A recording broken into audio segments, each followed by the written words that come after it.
Hey everybody, and welcome back to the channel. Today we're doing another donor perk for a match review. This is going to be between Terminus and Revolution at Oktoberfest this past fall. Before we get started, I just want to remind you again to like and subscribe to the channel. It really makes a big difference. I really do appreciate it, and that way you can see all of our content as it comes out. Sorry I've been a little bit slow lately, just a lot more going on as life starts to pick itself up again, but we should still be able to keep pumping out this content for you. So, thanks again for the support. Let's get into it.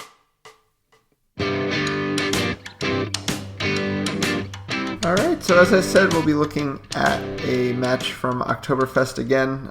This is in the fall. This one is between the Revolution on the right and Terminus on the left. So let's get into it.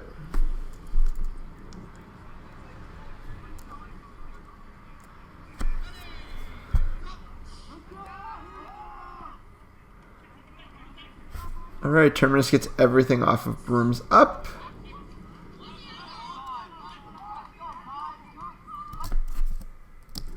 And they don't get much out of it though, so let's look at this one more time. So they kind of go in for a fast break. Parker gets wrapped up, I think that's Parker. Flips it off. And I mean, this is an open driving lane.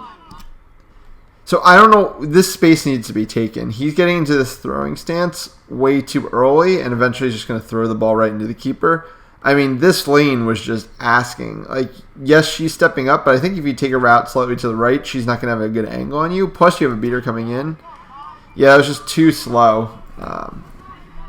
Lucky to get away with a maybe foul there, but overall, waste of possession there from Terminus. Great hit there. Archibald probably flowed that pass a little slow onto the wing here. This is a great direction change in space. Yep. And right here, he's basically got the man, and he just lofts a little too high. I think it was bobbled too. I think if he catches it clean, it's probably a goal. Then great hit to clean it up. So sloppy first couple of possessions on both sides. Alright, so Revo also came away with bludger control from all of that. I like the aggression here. And you can see that the beater was almost not ready for it. Let's go back and look at this. What is he looking to do here? Because there's no beater over there. I think he just got caught out of position. He wasn't ready for this. And this is why this aggression works so often. Because a lot of beaters, like, I've talked so many times about how I don't like pointless tap beats on point defenders. And I'm not sure if that's what he was setting up for, but he was not ready for this beat. This is a slow reaction from back beater here to run a press. But the front beater just cleans it all up himself anyway. I expect they'll run. No, they don't run against one.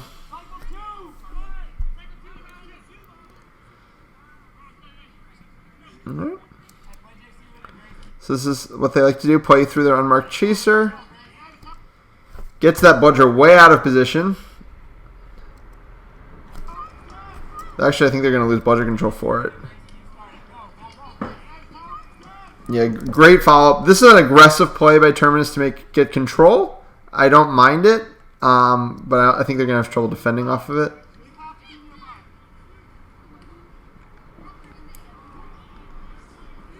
So they get the stops they needed. So let's see what happens here. So he's going to drive in. All the cuts you want to see. Here's to the far hoop. This is kind of a flatter pass.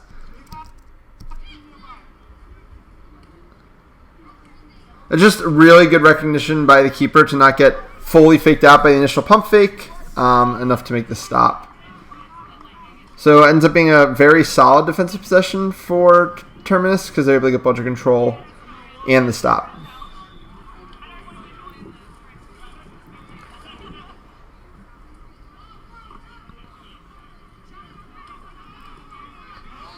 This is first offense possession attacking with bludger control on this side. They run 1.5. Move it to the unmarked chaser. That was a really, really easy goal. So let's see what happens here. Let's break this down. This is the ball carrier. Makes this pass. It's just a nice give and go. This is the play that they're isolating. So we talked about give and goes on recently and how you can run them well with an unmarked chaser. So it's all about isolating this player. He ends up not covering the ball or the pass, and a great feed across. Really, really easy goal for Terminus. Working through that unmarked.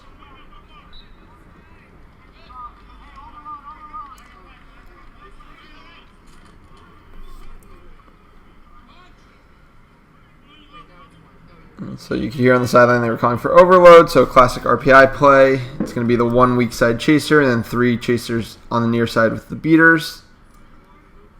This is what I like to personally do as well against overload, which is just leave everything back. Like, they can throw it back and forth between their players as many times as they want to. We're not going to commit any of our defensive resources until they've committed any of their offensive ones. And this is not committing offensive resources. This is standing in a corner. Beaters exchange, both missed. Nice screen to free up the shooter.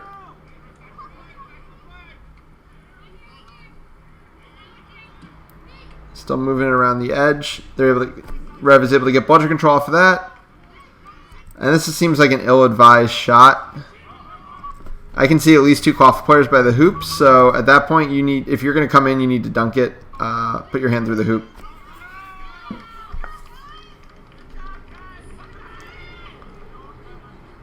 Oh, that was almost a great play there.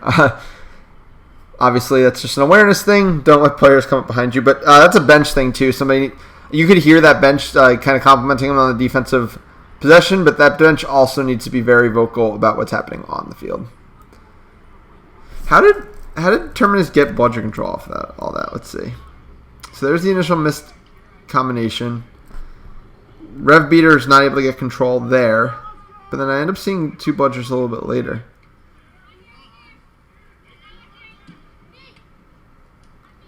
That's bad miscommunication by the Rev Beaters. So just a rough shift so far from their beaters is basically the summation here that Terminus has really capitalized on. We'll see if they run another 1.5 or if they just do, yep, there it is. Gets the ball out, so this is no bludger. Bad play here by the ball carrier. I guess he's going to score, actually. Was he not called beat? Okay. I just don't like trying to drive through the whole team on this no bludger. I mean, I think you got to know that these club teams are going to tackle you efficiently. Oh, the beat was actually on the point defender. Hard to tell what happened there exactly. So I think by now I probably would have made my beater line substitutions. I think this is just kind of an uphill battle for them. And that's really been the difference maker so far. We get another overload. And this time, there's an overcommit by Terminus after the tap beat to go for ball. He's able to get a free reset. See, I don't mind pressuring high here, but his team isn't really pressuring with him. They're kind of sitting in his zone. Everyone else is back. So all these resets are free, so he's really just getting himself out of position here with minimal value opportunities. It does cost some bludger control.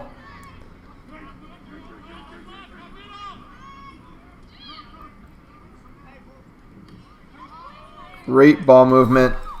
Really nice goal here from Rev. So we're going to see how everybody makes the proper cuts here.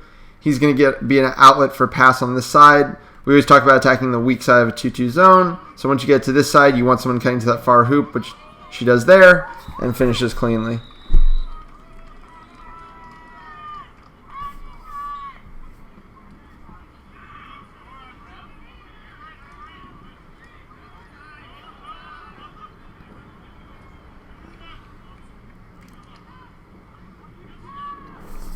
Great aggression there by Xu. Recognizes that there is nobody to pressure her. So this is kind of the opposite of that last play, right? So we watched the Terminus beater step all the way out and be out of position because the beaters were there and her teammates weren't. Here, she knows she has a teammate pressed up high on a passing option. She knows there's no beaters around to pressure her. So this is a free pressure. She takes it.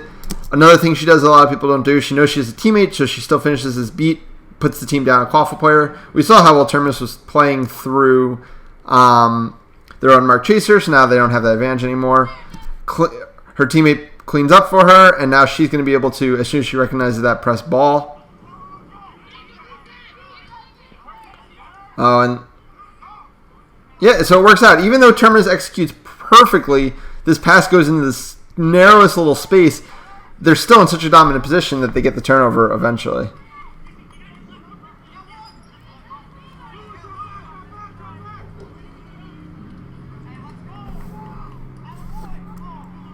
I guess they're going to call him beat before there. I'm not sure about that.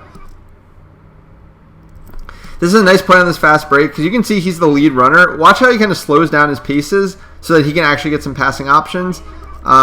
His beater creates a no bludger for him. Pass is made. Very close to if he was beat before or not. But overall, well run fast break.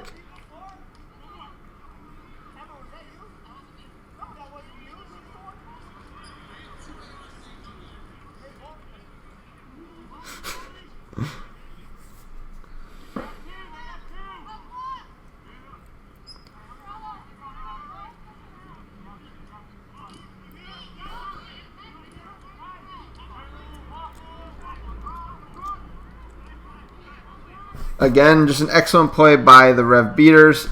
Aggressive exchange. Xu finds the beater right away. I think a lot of people just toss back and tries to get it. She probably gets hit that way, maybe loses the ball. Cleans up the other beater, gets another ball. Knows she has no beaters to worry about, so she can press her ball, and her teammate will eventually get the other bludger. And then it's going to be a no bludger the other way. Yeah. The game's just been completely different since she took the field.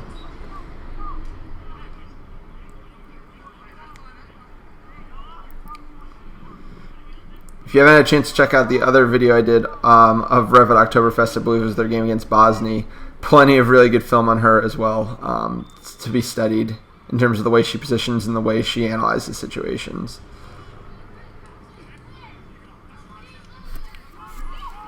I'd say this is the first time I didn't like as much, only because I think she gets caught on her back foot by this charge slightly.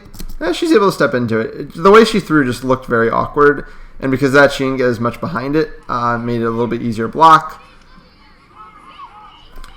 I also really like the timing of the Terminus beaters here, because right as, let's see if we can see it in the film. Right as this is starting, it's hard to tell what happens. It looked like maybe she'd gotten in the way of Havlin, but I'm not sure.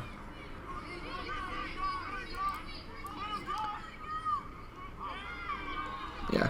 So Terminus is able to get such control over the bludgers that they win a pile up right next to the hoops and score off of it.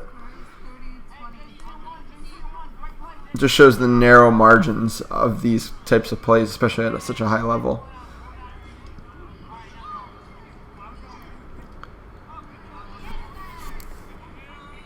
Havlin gets in a messy situation behind the hoops. If I'm Archibald here, I'm not really looking to run the play. You have no beaters. You're going to get pressed. I would not mind using the reset there. I don't know. I've noticed since I've been watching these club games that I feel like the resets are getting underused. Like, yes, I understand this beater took the right paths, but let's see. I think Archibald should basically know, as he's pulling out right there, I think he should know that this is basically lost, right? And there's no beater who's going to pressure him. Like, he could run back to his keeper zone easy right here. And it's once he commits to, I think, right around here. Once he commits to this run-in, and which gets met by both beaters, now he's in trouble.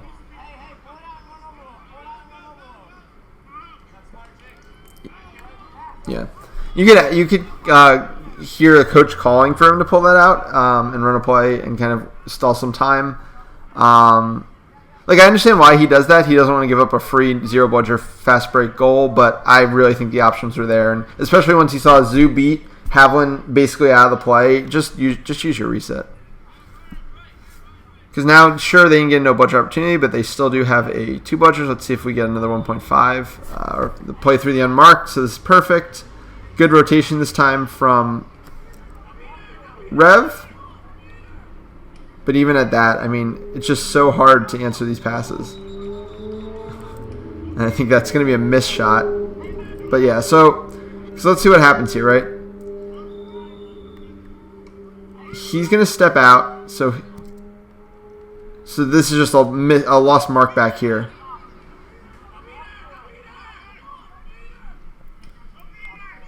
Just so many open players. And really, Rev is lucky that that got missed.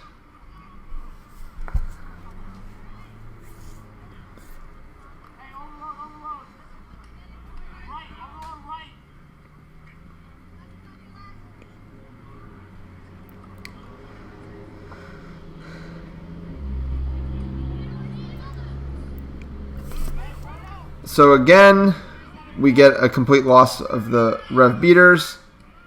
Oh, and this time the Rev's able to make something out of it. So let's see what happens differently here. Because Zhu's going to pass off to have one, but this is picked up well. He has to throw his ball back, so now it's a no-budger situation. Now, let's see what breaks down the Quaffle players, right? So we know they're playing a zone.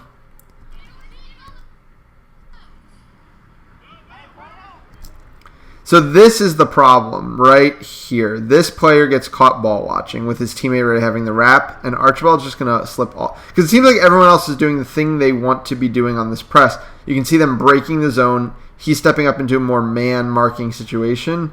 But because he's ball watching, Archibald's going to slip all the way back behind the play.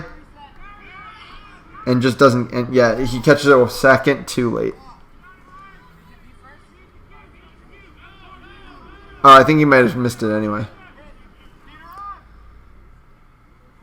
Again, these shots in transition from Term, I just don't think are the best looks. I mean, he's probably 15 yards away from a hoop still. Like, just take a hit and find a teammate. Your teammates are running well. I think this is why I don't like... I've noticed that... I think this is Parker has been making a lot of these kind of aggressive screen type things on these plays. And then he's not a passing option. I think if he just runs out the left wing... He takes this hit and dishes out, and I think he comes all the way around and scores is the easiest thing that happens here. It just feels like a wasted fast break in general.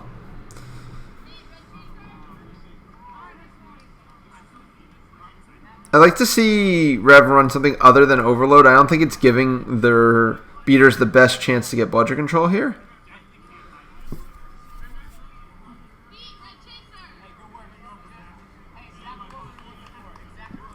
Yeah, so a little more spread outs force the beaters into a more respectable... So here's what I'm saying.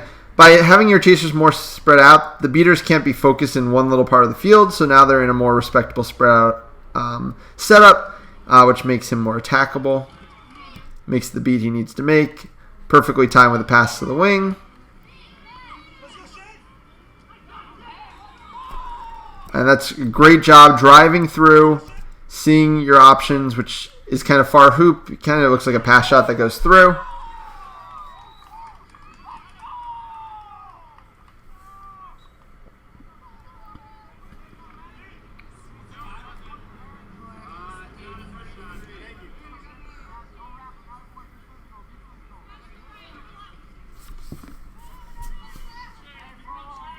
And I assume Rev got bludger control here. Yeah, they did. No, they did not. So they've been playing through unmarked, in these situations. Trying to isolate Zhu. She has to turn her attention to the chaser here. This is when their beaters seem a little out of position. They should have been able to pounce on this. Yeah, and they're really not able to.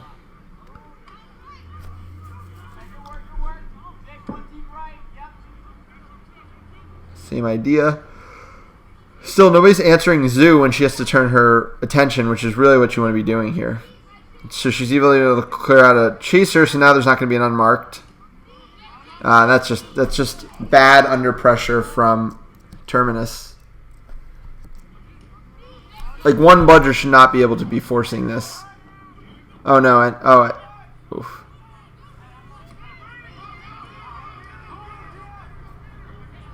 Sloppy plays all over the place here.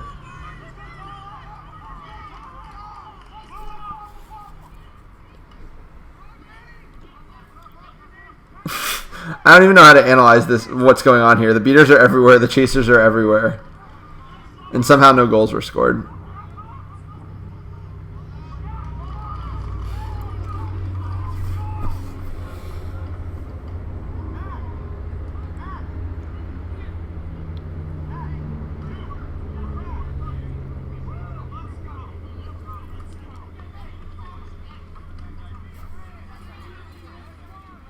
So Archibald off the field for the first time. So it looks like they're gonna. I'm not sure who they're gonna end up running the plays through. This looks like an overload again, which again we've talked about why it's been so hard for their beaters to get bludger control out of these overloads, because it's allowing the other team's beaters to really much group together. I love this positioning she's taking, where she's making sure that the two beaters are attacking from different angles to make his job impossible. Yep, and everything goes wrong here. It looks like there's a missed pass.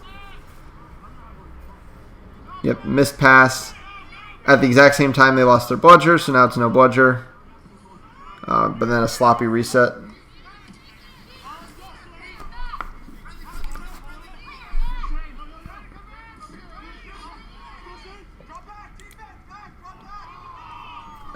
Another play where I so let's see what happens here. So he's got the no bludger. I think this pass is fine, just overthrows it. Then they're able to get the turnover one more time. And he's in the lane. I'm fine with that shot selection. I think it's close enough. And he had no real passing options around that I saw.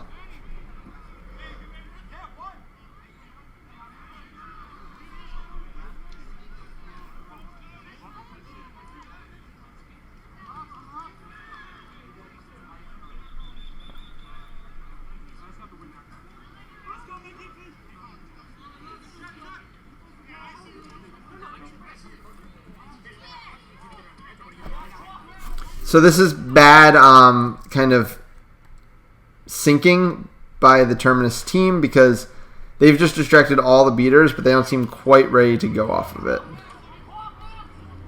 By the time they do, Havlin's able to get back in and make that beat before she gets anywhere close to releasing. So literally, maybe starting that offensive possession, 3 seconds earlier, or maybe a half second earlier, is the difference between her scoring that and not. And then it's no bludger the other way. Yeah. It's a big turn of events there.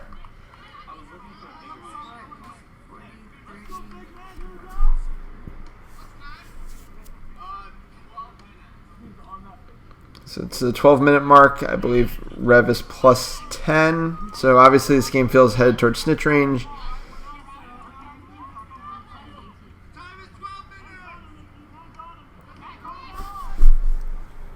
So I think this beater who just subbed in is kind of putting his teammate in an impossible situation where everything's focused on her, and he's not either helping her or helping on ball. He's being pushed away by two beaters who aren't attacking him. So now she's very isolated, and the play's going to go, and now he's not doing either thing. He's not defending her or defending the ball. He gets all the way in the lane and makes that shot. Yeah, exactly.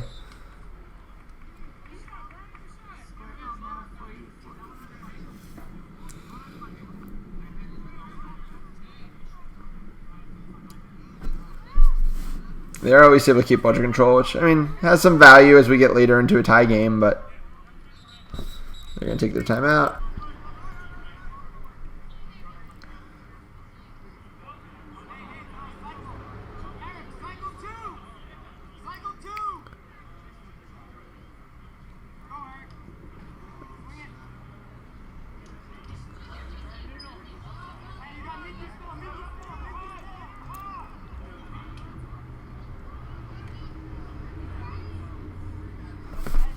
So I really like the idea of the play that they're running here, which I think they're calling cycle 2.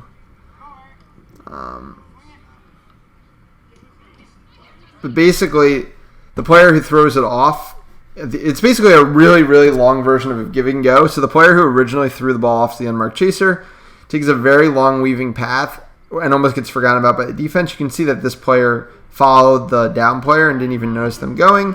So they get all the way back here without being noticed. She has a nice easy run over to him. It's just not a great shot or a pass or whatever it was.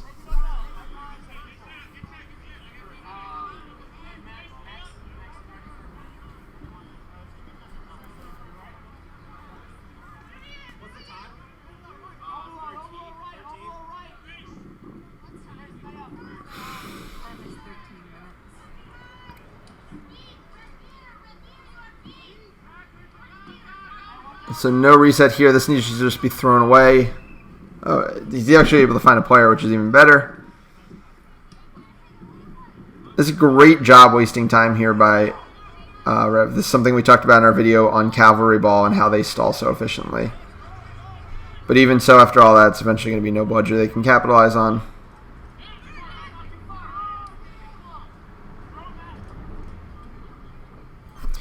So this was great patience in the initial run, right? Drawing the beat. I think at this point, he probably doesn't need to throw, but I mean, the passing options are there, so I don't hate it. That needs to be caught with two hands, obviously. Trying to stop that with one hand is going to slow down the play enough time for the beaters to recover. And then that pass was just thrown way too much into traffic. But the one-handed grab is what cost Terminus badly on that play.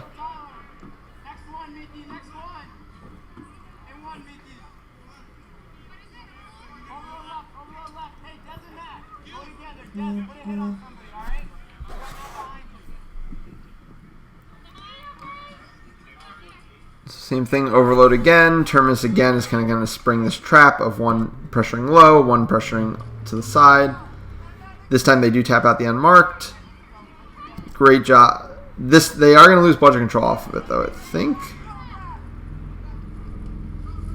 No, not even that.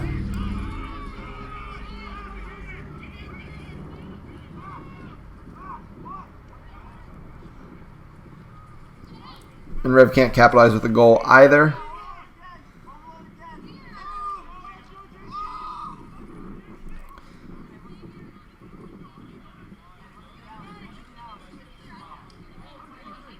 Defense sitting back again. I do like this. That's getting Aaron Sibio isolated. The beater does recognize it because he was open for a pass, I think, a few seconds ago. Let's see if we can go back to it. Right. I mean, he's just fading in unmarked here. Unless, yeah, this needs to be recognized. I mean, that ball, there's no reason this ball isn't being ripped across the field here.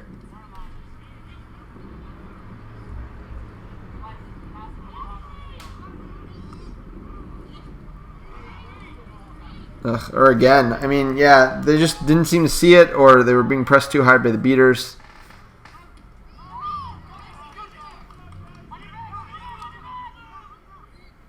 Bad awareness there.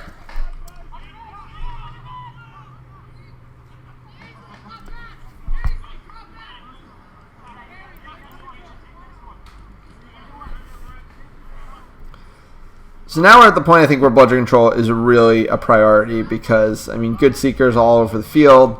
Probably 3 minutes or so away from snitch on pitch. I'd rather give up a goal probably than lose bludger control right now. So I would not expect anything overly aggressive from Terminus. Like, let them walk in on this overload. There's no reason to pressure. They're splitting the same way they have been.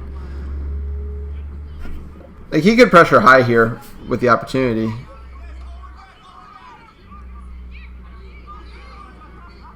Yeah. So this is a good job. He does pressure this high because he sees the play happens on the beaters over here. I think she may even lose bludger control off of it.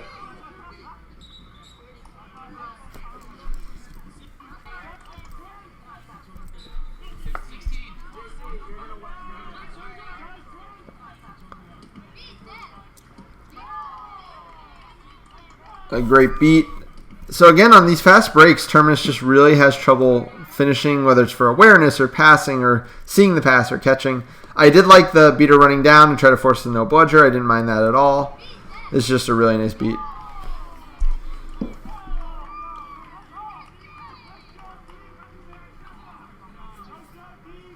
Yeah, so Rev has bludger control. So now, if I'm them, I really want to... Again, no reason to rush these 2 minutes here. Set up the best situation you can for yourselves.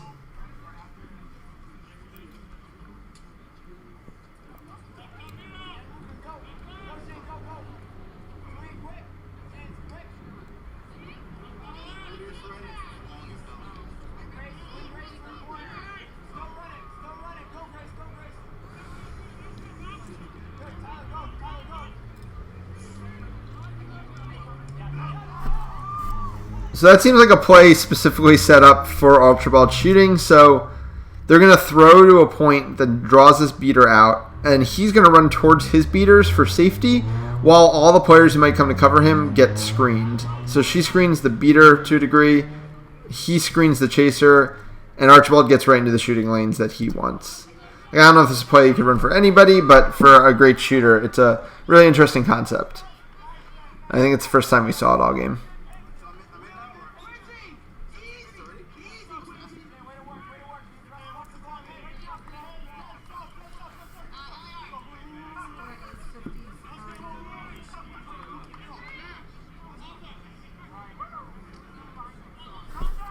I don't like this throw. I think this is a clear throwback situation. I think he's thrown on every occasion. I'm not sure he's thrown back in exchange yet, but I think that this is a really clear one. The offense has started going. The goal doesn't matter that much. Bludger control is important.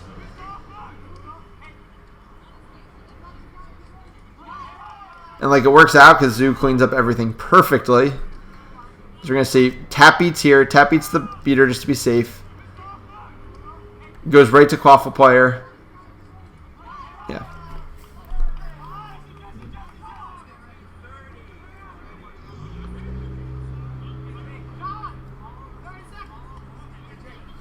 So 30 seconds.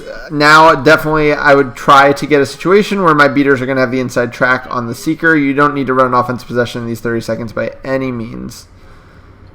That is, unless, I mean, if this beater's not going to play defense at all, sure. But you can go for it. No, okay. This is what you want. They've dragged their only beater so far away from the Seeker play with 10 seconds left. I'm not even sure he's supposed to go out here at this point. Yeah, because now he's out of position. Like, if you knew that count, there was no reason to go out there.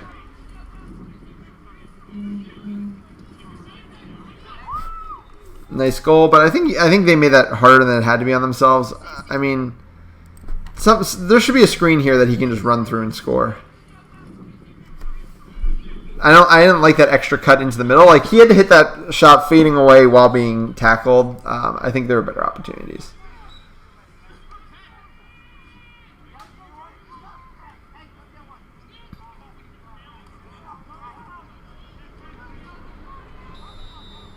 Terminus scores.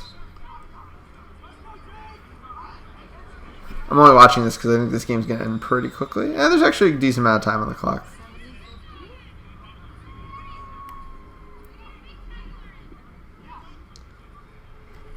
Seekers are creating a lot of 50-50 opportunities over there right now, which I don't love. I think the Rev Seeker needs to be more aware of the Terminus Seeker.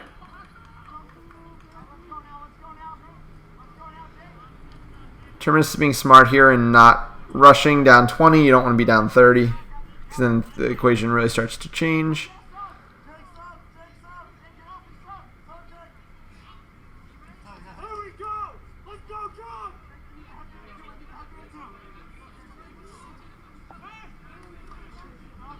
Nice free beat there from Havlin. So this is a very, very simplistic beater technique, but he sees they have access to all the balls. Free beat's just an intentional missile there to send the only Terminus ball really far away.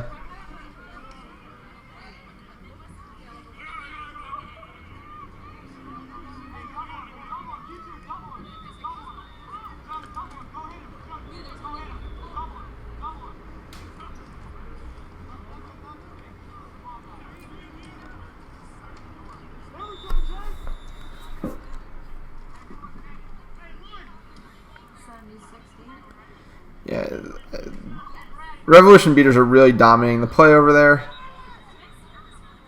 I think we're going to get a stoppage.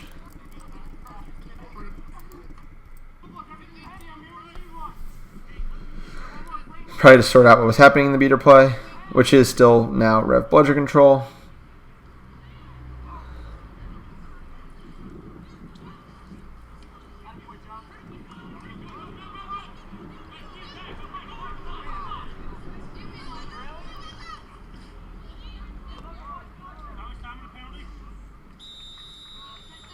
Again, using those free throws. I mean, it's Rev has given their Seekers so much time at this point.